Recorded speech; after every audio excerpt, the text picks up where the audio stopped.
Welcome to the studio with Kristoff Malejczuk.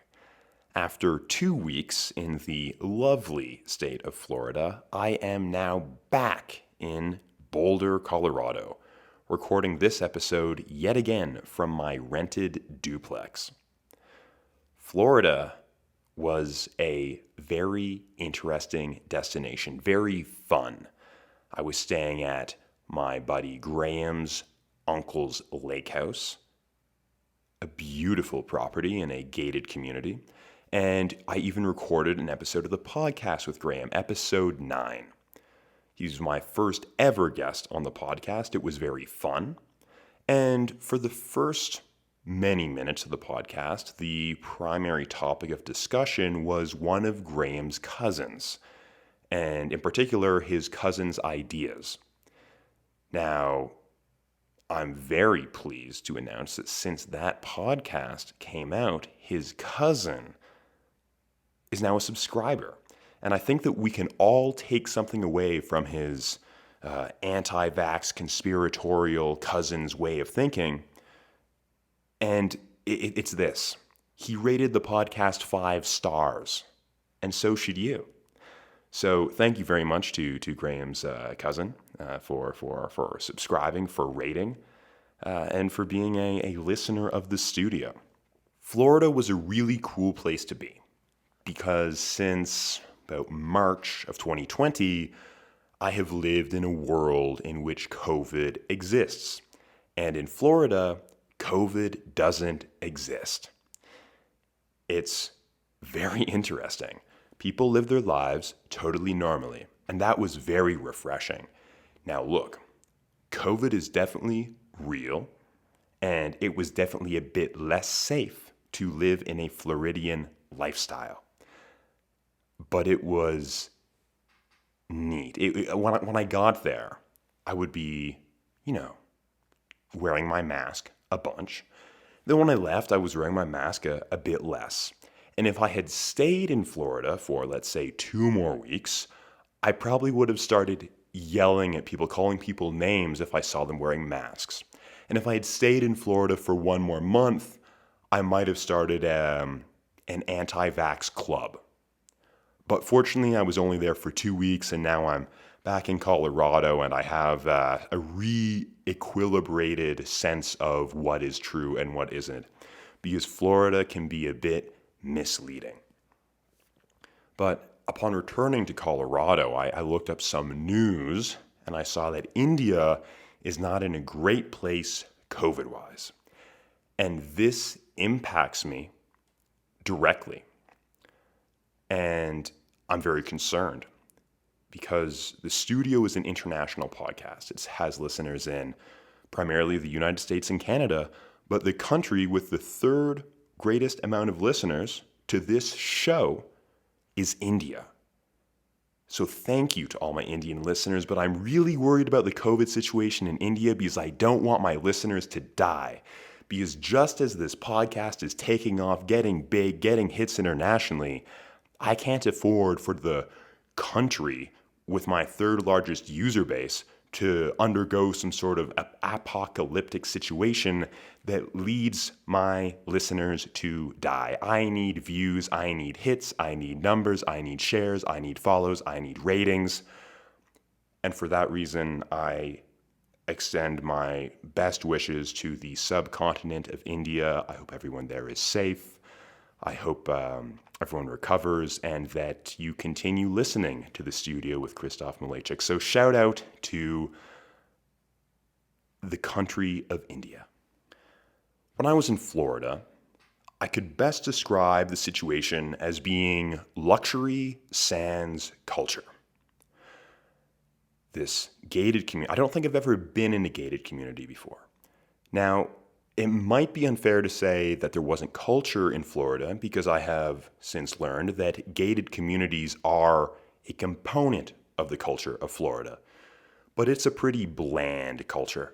I guess not all cultures are exciting. I went to Liechtenstein once. That is a super small country that is bordering Switzerland as well as some other nations, of course, because it's, in Europe, and everything is around everything else in Europe. Anyhow, Liechtenstein is the worst place I've ever been. I don't desire to go back. It shouldn't be a country. Switzerland should take over Liechtenstein. They should invade Liechtenstein. It should become the I don't know how many cantons there are in Switzerland, how many provinces, but this should become the N+1 province, the next one. So, sure, the gated community might not be the most exciting culture of a place to have, but it was a culture nonetheless. The lake house that I was staying at is probably the nicest house I've ever been inside. The master bedroom of this lake house, including the ensuite and closets, is, and this is not a joke, the master bedroom alone, including its ensuite, is larger than my whole duplex here. It was incredible to be in this house. I mean, I was talking to Graham and I said, hey man, how many bathrooms are there here? And we both thought for a few seconds and we came up with the answer of 5. But then we realized that we were wrong. There were 6. It was such a place, such an estate, that it wasn't even possible to keep track of the number of rooms. That's a place to be. That's a place to be. Graham and I hosted a dinner one evening where we invited some of Graham's family, including Graham's uncle, who owns the lake house, Graham's uncle's wife, the conspiratorial cousin, and one of Graham's other cousins and his wife. The dinner went on, wine was abundant. Oh, that's something about Florida. A lot of wine was involved. So we were having nice wine. Oh, and it wasn't just some, I don't know, $10 bottles. These were bottles that I'd have to think long and hard about purchasing. And I spend an irresponsible amount of money on wine. And even for me, these were like creme de la creme bottles. We're at the dinner, the night has gone on, we're a few hours deep. Pretty much everyone is gone. At the table are me, Graham, Graham's uncle Mark, and Mark's wife. Mark is sitting beside me, and he's talking about how he had a good day on the market. And I see him pull out his phone. He's opening up his TD Ameritrade account. All right, I'm not trying to look at his bank statements right now. That would be inappropriate. That would be impolite. Graham's uncle Mark then sets the phone on the table and orients it towards me, clearly wanting me to just take a peek. I saw, and I'm not trying to drop figures right now. I'm not trying to drop numbers. Graham and I actually recorded 2 podcasts when I was there. The first one to be scrapped because I spent the first 20 minutes of it talking about how wealthy Graham's family is. And Graham thought that was inappropriate, and I kind of agree. But the only reason I did it is because it just struck me so heavily. It's true. So Graham's uncle Mark orients his phone towards me, and his daily gains on the market, just for that single day, more money than I have made in my entire life combined. The total value of the account, I haven't seen that much money before. Even the gains that he made in a day, I've never seen an account with that much money in it. So it was silly, the amount here. Oh, and when Graham's uncle oriented his phone towards me, he wasn't doing it in a braggadocious way, not in an arrogant way. It was more just so that I could understand. And I'm being serious here. Like he didn't do it with an enormous ego. It was more just, hey, let me show you what's true. Let me show you what's enabling your current situation. Let me show you why you are staying here for 2 weeks at my second house in this gated community that has a pool, that has a sauna, that has tennis courts at the fitness facility, that is just the most luxurious place you've ever stayed at. Let me show you how this is possible. He didn't say any of this. All he did was tilt his phone towards me so that I could look at the numbers, and the message was sent. Now look, it would be nice. It would be nice for me to have that much money. But after spending these 2 weeks in Florida in this gated community, I see that's not really the lifestyle I want. Some people want to work for years and years, build up the wealth so that they can buy a house like that and have a family, settle down, whatever. I'd rather be in a place that has a bit more action going on. But man, was the luxury nice. It was luxury sans culture. I'm a fan of culture. I need some culture in there. Now look, Uncle Mark, Graham's uncle, gets culture by traveling all the time.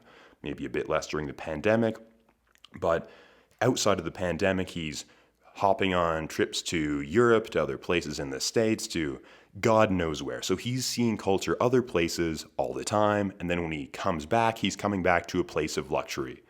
I totally get it. That's fantastic. But for me, I don't need this luxury. I don't spend too much money on many things. Really, my only irresponsible expenditures are wine, cheese, some nice food stuffs. Aside from buying some maybe higher class food items, I don't need to spend money on much at all. The other day I was at the grocery store. I needed to buy some more balsamic vinegar. I like to make salads sometimes. Put a little bit of olive oil, some balsamic vinegar on as the dressing. Lovely, simple, delicious Italian. I ran out of balsamic vinegar. I'm at the store. I'm looking and I see, okay, I can get a replacement, a nice $4 bottle. Oh, but next to this $4 bottle of balsamic vinegar is a $14 bottle with a nicer label. And it is branded as being, I don't know, somehow more Italian and more aged and just all around better. So I'm looking at these bottles and I'm thinking, is it truly worth it for me to spend 3x the price of this $4 bottle to get half the volume, but in this very nice bottle?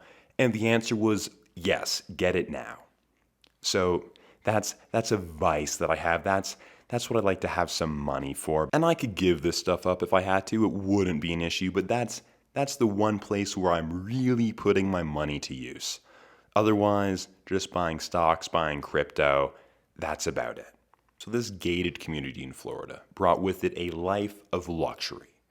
But another thing that gated communities bring are pilled up housewives, large populations of them. Let me paint a picture. You have a husband, you have a wife. Husband, high income earner, making hundreds of thousands of dollars a year. He's climbing up the company ladder. He might start to make a couple million. Let's say he's in finance in New York, maybe even a entrepreneur at some point in San Francisco, or just a successful Miami real estate agent. So this successful pair, they move to a nicer location, and there's not really much incentive for the wife to continue working because she's making a fraction of what the husband is doing. And, you know, they'd like to have a family. Maybe they already have one kid. Maybe they'd like to have a couple more. So she stops working, and the husband's probably still working. He's probably still working hard. He's hustling. He's selling houses. He's making investments. He's making phone calls. He's doing all the right things you need to do to keep on making bank. So he's at work all day, and then there's this woman at home. Oh, but if they had kids, now they can afford a nanny, right? So now there's a nanny, and the woman doesn't really need to do anything at this point. She doesn't need to raise her family. She doesn't need to work a job. So she's just sitting around idly at home. And what are her goals? Well, there aren't really any goals. So without goals, you don't have a direction, you don't have something to work towards. You don't have achievements, which give you these little serotonin boosts and dopamine surges.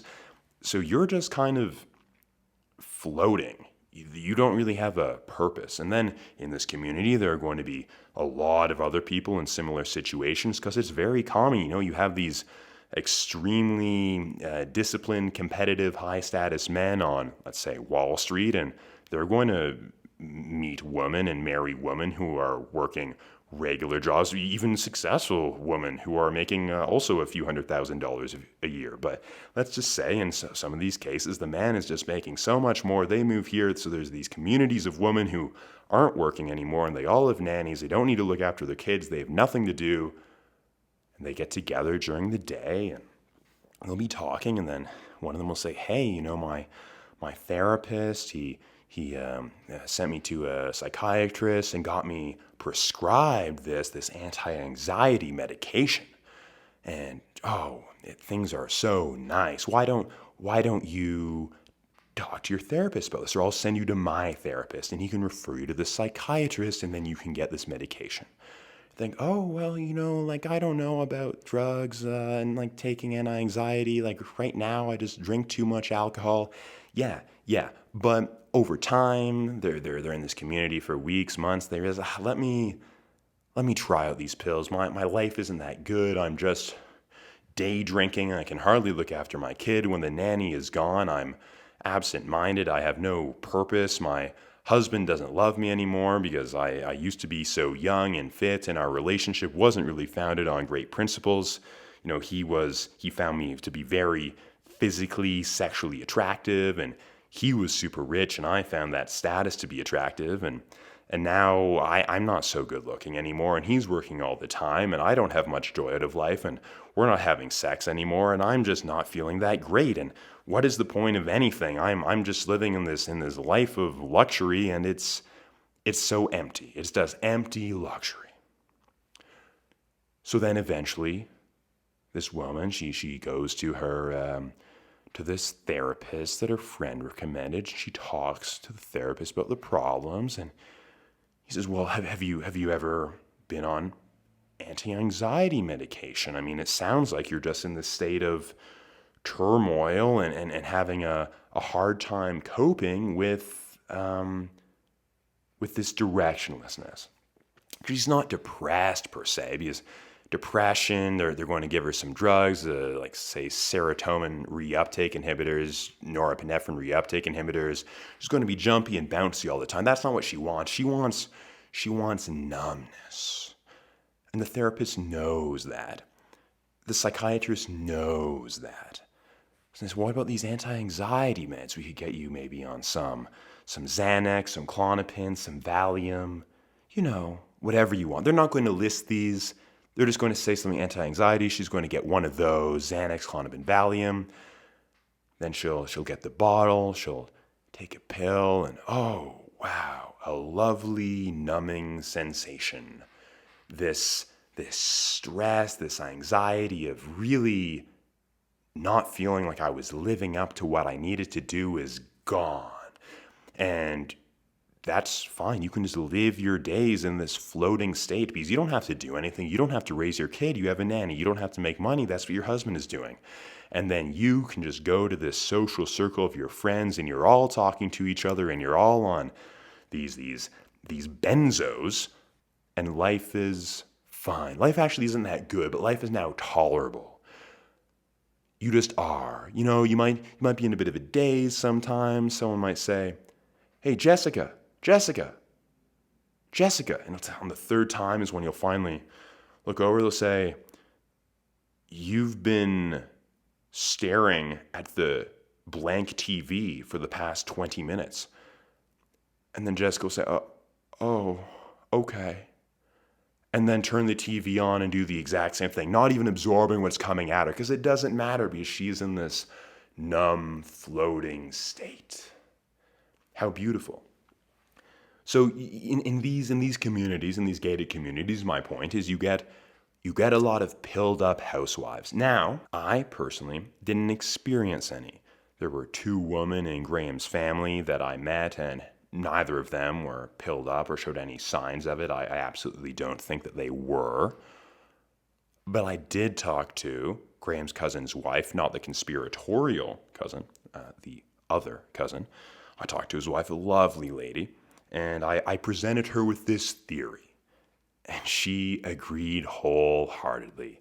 So these thoughts that I've had, these A plus B equals C, she confirmed it all. And these gated communities are just these breeding grounds for this type of behavior, this type of big pharma destruction of, well, no, the big pharma is not actually destroying the lives. The lives are being destroyed by the lack of purpose. But the big pharma numbing, just numb, just living in a dream. So I'm pulling up this article, right? This is from psychiatry.org. published December 17th, 2018. Psychiatry.org is the URL for the American Psychiatric Association, so this is legit. And I quote, "More than 1 in 8 U.S. adults used benzodiazepines in the past year, up from previous reports." That is bananas. So benzodiazepines are this class of anti-anxiety medications that include drugs like Xanax, drugs like Klonopin, drugs like Valium. Those are probably the 3 most famous. I've said those 3 drugs a few times. That's just because they're the brand names that everyone knows and that I know, and those are benzos. And 12.6%, over 1/8 of the American population has used benzos in the past year. That was in 2018. I'm sure it's up right now because Big Pharma is going nowhere. That's a lot of people. And these people are concentrated. I am sure, I don't have the studies, but I have the audacity to make this leap here. These people are in these communities, in these gated communities, in these luxurious lifestyles, in the hills of Hollywood, in the I don't know, what's a nice area in the U.S., in rich people who are successful and move to Vermont, in the suburbs of Vermont, in the gated communities of Florida. That's where these anti-anxiety populations just live. They just float through life. Talking of Florida people, Graham and I went to an alligator farm. Now, this was an accident, actually.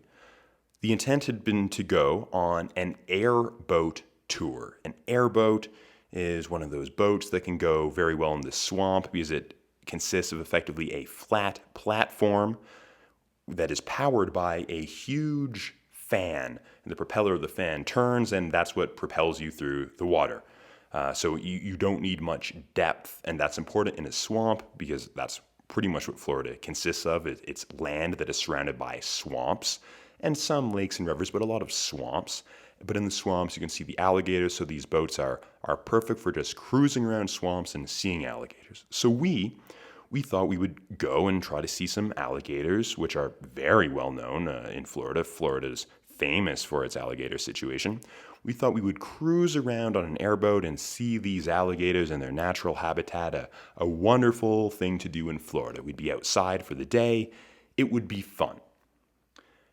Now, Graham's uncle suggested that we go to the town of St. Augustine, which is the oldest city in the United States, founded by some Spaniards, who thought, okay, we don't have time to do everything. I mean, my time in Florida is quite limited.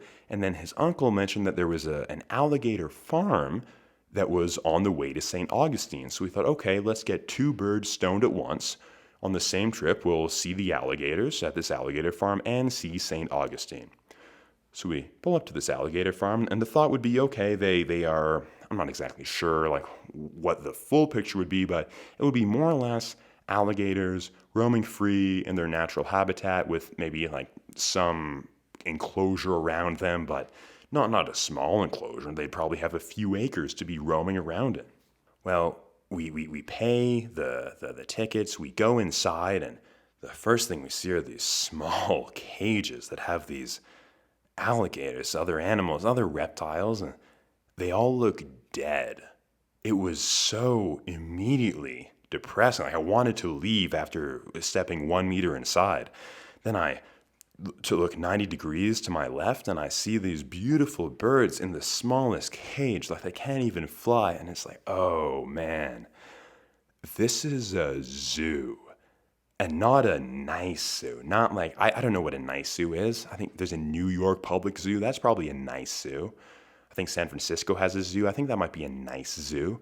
I'm not really ethically in favor of zoos per se, but there are some zoos that are nicer than others. Some zoos that you could go to where you won't feel filthy afterwards. And this was not one of them. So we walked in. It was about 20 minutes to 3. And at 3 p.m., there was a big alligator feeding event that would happen, I think, every day at 3. There's this huge pit in the middle of the alligator farm that's home to, and we walked up to this. It was kind of walking 20 meters in. We see this huge pit. Huge is a bit of an understatement. I mean, it's big enough, but it's packed with, I don't know, 30 9 feet, 10 feet, 11 feet long alligators, these huge creatures, way too many of them in this small area. And they all looked dead. None of them were moving whatsoever. It was so depressing to see these.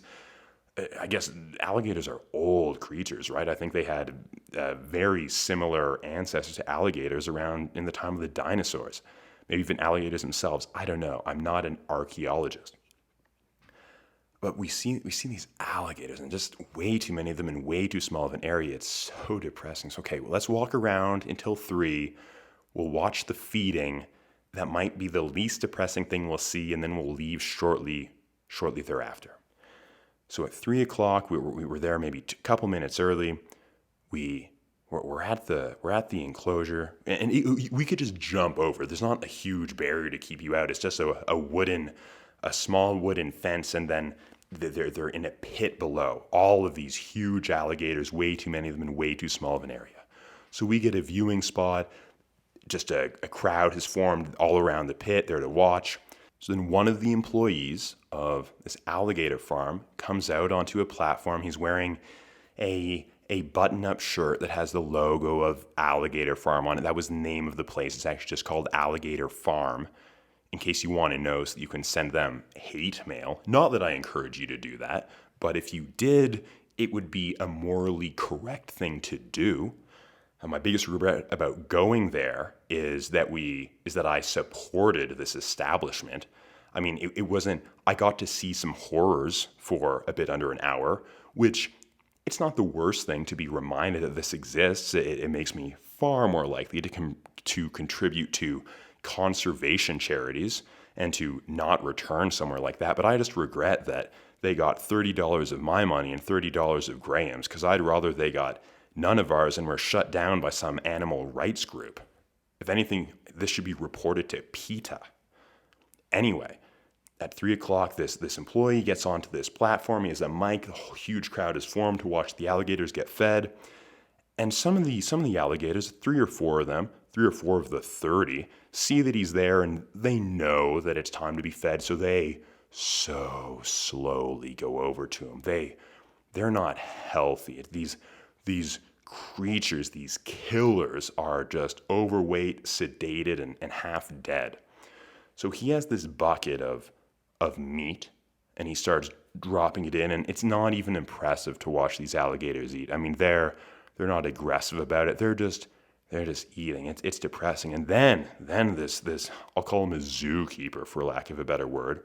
He pulls a dead rat out of the bucket, and he's dangling it by the tail, and he's talking to us the whole time, and he's just dangling it by the tail. And then one of the alligators comes out of the water, not super fast, but comes out of the water and chomps the rat out of his hand. And I mean, look, the guy's hand was so safe, that this alligator was so sedated, that even this small bit of aggression and pursuit of food, this last bit of instinct that hadn't been beaten out of the creature, was not threatening at all. I mean, whatever. So he eats this rat. Then the zookeeper keeps on talking. He pulls out another of these dead rats and is dangling it, and no alligator is trying to eat it. So he brings up the rat back into his hand, and he starts flipping around this dead rat. And at that point, I realized that this zookeeper was utterly disgusting. He's become immune to holding all these dead creatures. He's just flipping around this dead rat the same way that I'd be tossing around a tennis ball, the same way that I'd be playing with my pencil, fiddling with my pen. He's just fondling this dead rat, and I don't have hate in my heart, but I didn't like that guy whatsoever at that instant. So this was just depressing. And then the people at this place were maybe the most disgusting part. I mean, you want to talk about the dregs of society, the type of people who go to this alligator, because I think Graham and I, we were the least informed people there. We were at least there with some semi-good intentions. These people, this was what they wanted to see. They wanted to see these half-dead creatures in cages. You could just tell from their excitement. When we left through the gift shop, because you have to leave by going through the gift shop. People were there in numbers trying to buy souvenirs. I'm like, how do you even want to remember this disaster? Because I want to forget that as quickly as possible, except that I don't, because I want to report them to PETA and donate to conservation efforts. But before we left, we were walking on this boardwalk, and they had birds in there as well. These birds actually weren't caged. That was maybe the one nice thing there. These birds weren't caged, but they just seemed to have their habitat there. This particular bird, I mean, other birds were certainly in cages, and that was horrendous to see. We're walking on this boardwalk by this, bird habitat, and there are trees that are over the boardwalk, and up in the trees you can see a nest or two, and there are two ladies walking the opposite direction of us. And one of the ladies points at the tree with the nest, and she tells her friend, last year this is where one of the nests fell and the eggs broke, and it was a big deal, but she had clearly been there before and was coming back, and this utterly baffled me. I was thinking, you've been here before? And you wanted to come back? What is wrong with you, you absolute nut? The type of person who would ever want to go to that place more than once has so many things wrong with them. I feel like, gated communities have pilled up housewives. Pilled up housewives would take a field trip to this place. So Florida was quite the place. I got to live in luxury for 2 weeks, thanks to Graham's Uncle Mark. And what I do want to say about Uncle Mark is that he is actually a very generous individual. First of all, he let me stay at his place, rent-free, for 2 weeks. That's very generous. He took me and Graham out to dinner multiple times and would get lots of nice items on the menu and just took the bill, and just that's generous of him. But for him to buy us dinner is nothing. That is like me giving a dime to a homeless person. That would have no effect on my finance. Him buying a $300 dinner is the equivalent of that. But he's generous in ways that transcend these monetary gestures. He was attentive. Like one night at dinner, I'd been debating between two drinks to get, and I ordered one of them, and then Uncle Mark, about 10 minutes later or 15 minutes later, ordered the other one for me, just because he had remembered that I had thought about wanting to have it, and he wanted to make sure that I had that experience. We were hanging with Uncle Mark's wife's mother, and he knows that she loves these coconut shrimp at a certain restaurant, so he ordered extra for her and made sure that she was getting enough. He was attentive and he cared, and that was really nice to see, that even someone that wealthy is so human with his generosity and cares about others' experience. One night, we went out to a nice restaurant. This is a place that you can buy a locker if you're a regular customer to put your wine in. So you rent this locker, probably there's some yearly fee. I have no idea what it is. You maybe pay $200 a year to rent out this locker, and you put your own wine in it. And Uncle Mark had one of these lockers there in this wine room, which is kept at the perfect humidity and perfect temperature. And he sent us in there to pull out a bottle of wine, and all these are nice wines. So we pull out a nice bottle of French wine, a Bourgogne, I believe, from 2016. I don't know if that's a good year for Burgundy. I know that's a not bad year for Bordeaux, though. Regardless, we go out to the table, and these musicians that are playing there, they're crushing it. It's a husband and a wife, and the husband, he's about 20 years younger than the wife, and Mark knows these people on a first-name basis because he frequents this restaurant a lot, and they're regulars who perform there. But this guy, every time, he would play keys, he would play guitar, and he would play trumpet, and he would sing. He was so talented, but every time that he took out the trumpet, Mark would go up and he would tip him. And Mark's generosity was contagious. At a certain point, I think it was the third time he took up the trumpet, Mark went up and tipped him, I'm going to tip him too, because this musician was incredible. He closed the night by playing this incredible guitar solo, followed by this incredible trumpet solo, followed by this incredible keyboard solo, and he was singing, and it was amazing. So I go up and I tip this guy too, and I see in my wallet I have a few ones and I have a 20, so I had tossed the 20. Mark had there's this spirit of generosity in the air that he had passed on to me, and also I had been drinking some wine. So whatever. I toss in this 20. I go back to the table. I tell Graham, yeah, man, I gave him $20. And Graham's like, oh, man, that's a lot of money. I'm like, yeah, but like Mark goes up and tips him all the time. He's like, yeah, but Mark gives him like $3 each time. But regardless, like that's so fine. Mark is generous. It's like just the act, the energy of going up to tip them every time. And who else is tipping these musicians? Not many people. Like when you're at a bar and you're hearing musicians play in the background when you're eating your dinner, like you're not going up and tipping them most likely. Mark does. Mark cares. Mark would do it at the best solos. And that was a nice thing for him to have rub off on me. So every Thursday, in Sanford, or just outside of Sanford where we were staying, there was this wine store that would have tastings. So for the 2 Thursdays that I was there, we would go and have tastings. On my second Thursday, on the way out, I thought, let me buy some wine for those who are staying here. And after the fact, I realized that's one of the most baller things you can do with money. Yeah, sure, you can get a nice car and people will appreciate it aesthetically. You might have some teenagers be like, oh, hey, nice car, man. And you'd be like, oh, thank you. But really, like, who cares if you drive a Ferrari? What people actually care about and remember is your generosity. Like, if you have, I don't know, $1,000 that you can spend on luxury goods and selfish experiences or things that only you yourself can enjoy, versus maybe you spend $1,000 throughout the year by, I don't know, buying a bottle of wine for someone, by tipping a musician, by just doing these nice, generous things, buying a meal for someone. That's a baller thing to do with money. If you can drive a 2001 Toyota, I almost said Civic. That would have been that's how bad I am with cars, man. Yeah, Honda Civic, Toyota Corolla, whatever. You drive that. But then on your way out of this wine tasting, you buy a bottle of wine for those who are still in attendance. I mean, they're gonna think you're a baller. People care about actions, not about what car you're driving. I mean, maybe a bit about the clothes you're wearing. I want to look fresh. I mean, I look pretty fresh right now, and I'm not mad at that. This time in Florida made me realize Uncle Mark is a baller, not because of his house, not because of his cars. Uncle Mark is a baller because of his generosity. And that's what I learned in Florida.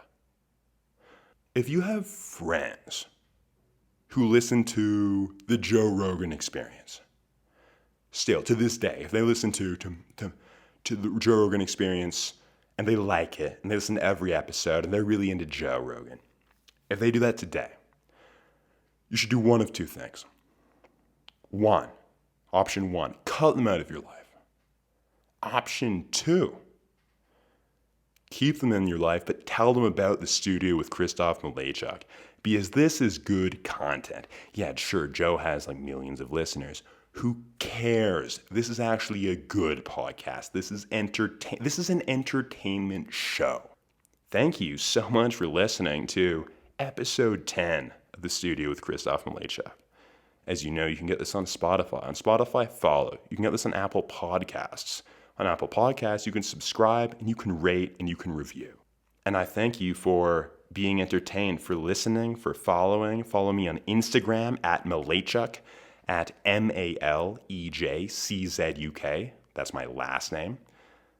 And I'll catch you next time for episode 11. Take it easy. This is The Studio with Kristoff Malejczuk.